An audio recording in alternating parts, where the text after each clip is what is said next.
তো এই মুহূর্তে খতনা হাজারে কাজ আলহামদুলিল্লাহ কমপ্লিট, আমরা শেষ করে দিছি।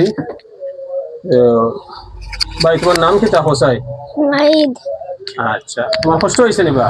জি না। আচ্ছা, একটা হাসি দেও চাই। আসবরা কইলা বলে কেটা হইতাই হইতাই নি কিছু দোয়া চাইলাম। ভালো লাগছে ভাই, দোয়া করবা। আচ্ছা,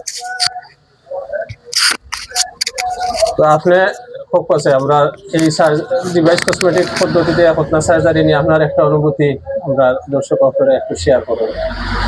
আসসালামু আলাইকুম রহমতুল্লাহ, বিসমিল্লাহ, সালাতু ওয়াসসালামু আলা রাসূলিল্লাহ, আম্মা বাদ।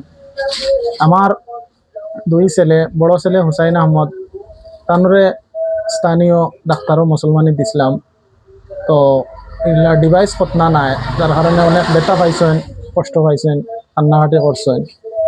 আর ইদানিং আমি ফেসবুকে অ্যাডভার্টাইজ দেখতাম পারলাম যে ব্যথাহীন মুসলমানি ডিভাইস খতনা, দেখিয়া আমার একটু আগ্রহ জাগলো, তাই আমি একটু খবর লইয়া সিলেট আইলাম। আইয়া তো দেখতাম পারলাম যে এই বেটা আমারও বাতি যা, আমার পুকুর গরো বাইর গরো বাতি যা। তো কানি কেন আমি করাইছি, আলহামদুলিল্লাহ আমার ছেলে কান্নাকাটি করছে না, কোনো কষ্ট পাইছে না, দুঃখ পাইছে না, এবং সুন্দর সুচারুরূপে কাজটা সম্পন্ন হয়েছে।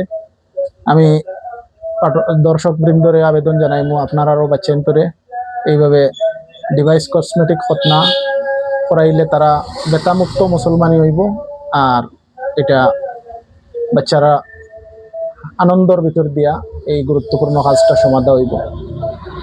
সবাইরে ধন্যবাদ জানাই, সবাই ভালো থাকুক, আমাদের জন্য দোয়া করবেন। আসসালামু আলাইকুম। আসসালামু আলাইকুম।